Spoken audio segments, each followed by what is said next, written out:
Hi, I'm Jen.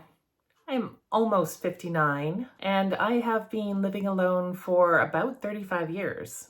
And the number one question I get asked from other women who have recently become single is, how do I feel safe living alone? And today I'm going to make a video about my safety system, my security system. No, don't think technology, although I do use technology. Think more of a business's security model. I'm still working, so I work at a fairly large business. I used to work at a very huge business, and we always had a security model with layers of security.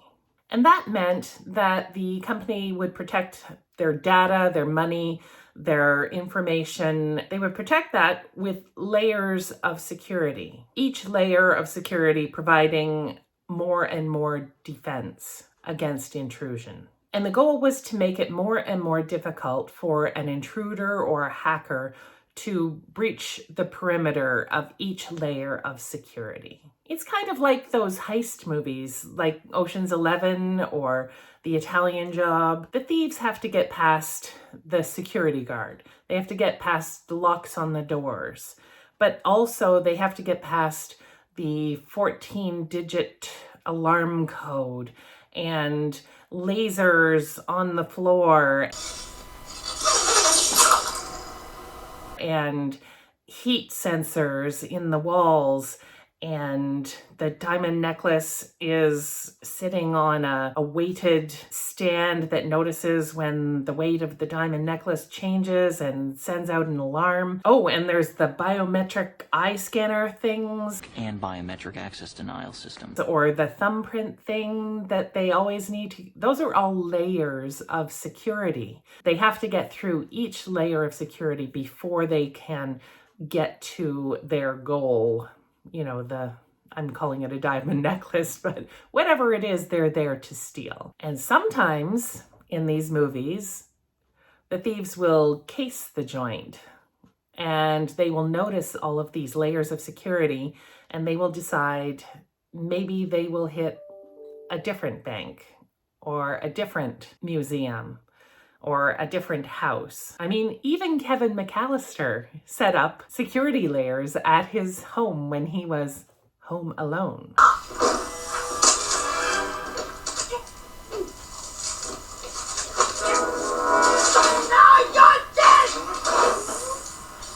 In real life too, the more obstacles you place in an intruder's path, the less likely they are to, number one, start in the first place.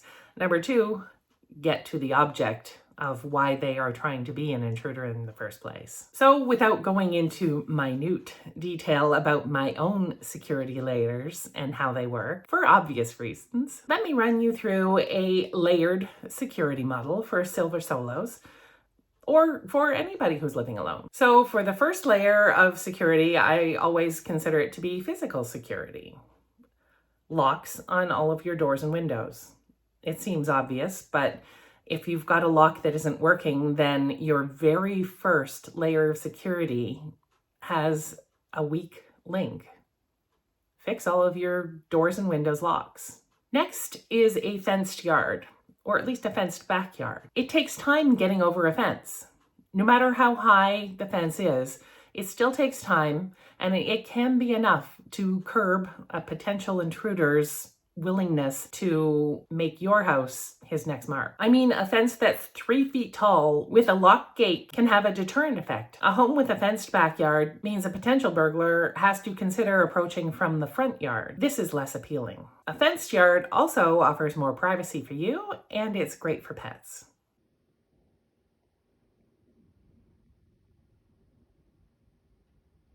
Physical security number 3, a well-maintained yard and garden. Keep your hedges, your trees, your foliage trimmed and not too big. It's tempting to have your fence be a fence of small bushes or trees, but that offers easy places to hide or conceal an intruder. Ideally, you want a clean line of sight all around your house.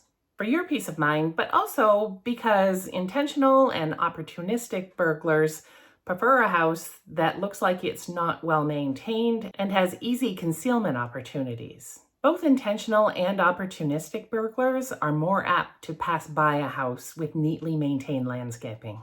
There are fewer opportunities for them to stay out of sight, and it also shows that somebody's paying attention.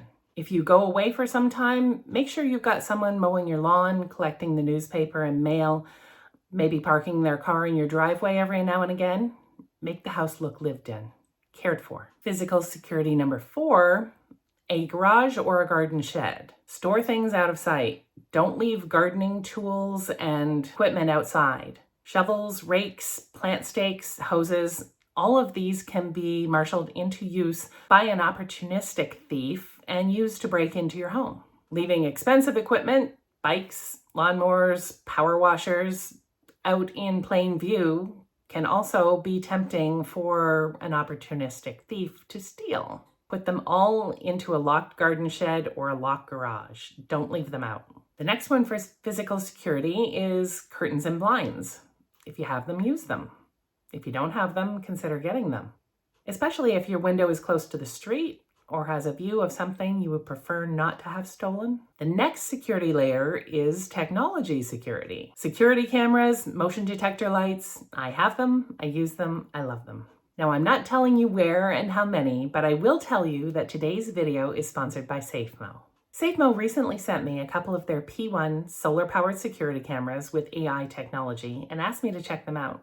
And I have to say, I'm happy. I set up and installed the cameras and the solar panels by myself with my handy-dandy drill, a Phillips head screwdriver, and my favorite ladder. It was easy.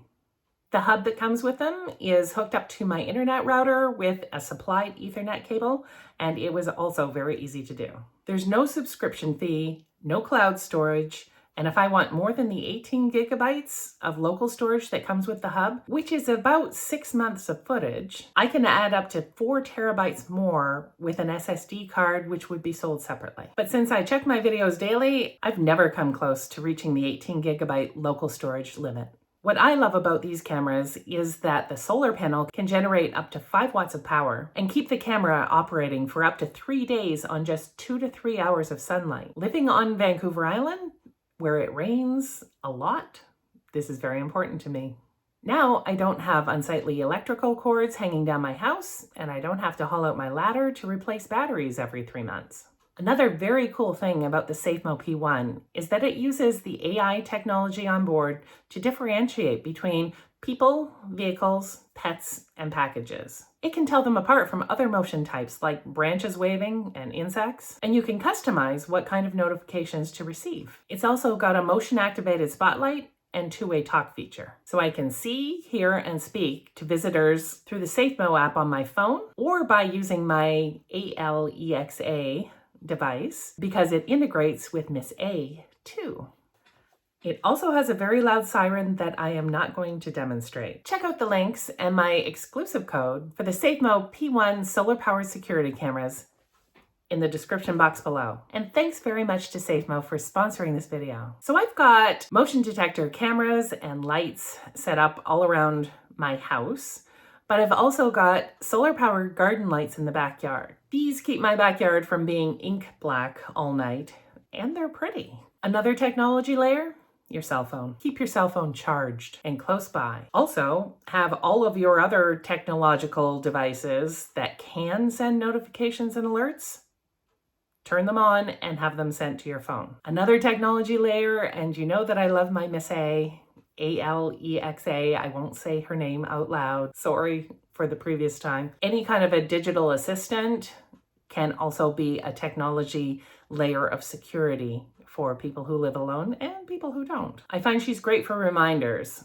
such as every night at 9 o'clock, I get a reminder, lock the doors and windows. But also for routines. I can set lights to turn on and off on a schedule that she maintains, whether I'm home, whether I'm away. She can also receive alerts from my cameras and motion detectors, and I can speak to visitors at my door from any room in my house. Third layer of security would be social security. No, I don't mean a government pension program. I'm talking about living in a good neighborhood or helping your neighborhood become a better place. Take an interest in neighborhood security initiatives. like Neighborhood Watch, or start a chapter yourself. Another layer of social security, meet your neighbors. Remain on good terms with them. I don't mean you have to invite them over for dinner every Sunday, but introduce yourself, be friendly, chat about the weather, wave hello, and make an informal agreement to watch out for one another. Neighbors are great for looking after your yard, picking up the mail and newspaper when you're away. And if you're friendly enough, they can hold the spare key for you and maybe even look after the cat. Speaking of pets, having a pet of any kind is a great security layer, whether you live alone or not. I've got a barky dog. She's not big, but she's loud. And she would likely kiss a burglar to death, but she'd bark loudly and ferociously first. Plus, there is this. Sky! Sky! Sky! Come! So she might actually physically protect me too. But security experts will tell you, you don't need a big, mean-looking, vicious dog. You just need a loud one. A barking dog of any size may be just enough to make a burglar take his business elsewhere. Now, I didn't always have Sky, but I've always had a cat. And the cat doesn't bark, but she does alert to unfamiliar sounds. And her ears are way better than mine. When I lived alone with just my cat, I would pay attention to her behavior. And if she alerted to something and then relaxed and went back to sleep, I would know that I could relax and go back to sleep too. But if she alerted and then ran under the bed, I'd know somebody was coming down the hallway in my apartment building. And finally, routines. Have safety routines. I'm not talking about doing the same thing in the same order every day. That's monotonous, and anyone who might be casing your home would make note of the fact of when you leave and what you do at the specific time every day. That would be bad. I'm talking about having reminders set up in your phone or Ms. or other digital device. Reminders set up to make sure that all of your doors are locked, the garbage pail is in, everything's locked in storage. Automate having lights go on and off, and especially when you're away. Do a sweep of the yard before you go to bed. Make sure all toys and tools are put away. And keep the landscaping in good order and make repairs in a timely manner. All of these layers of security will make you feel more confident and will also work to thwart, if not completely deter, most would-be intruders. Leave me a comment if you think I've missed something or you have a different layer of security that you'd like to add. And if you find these videos helpful or enjoyable at all, please consider liking and subscribing. See you guys.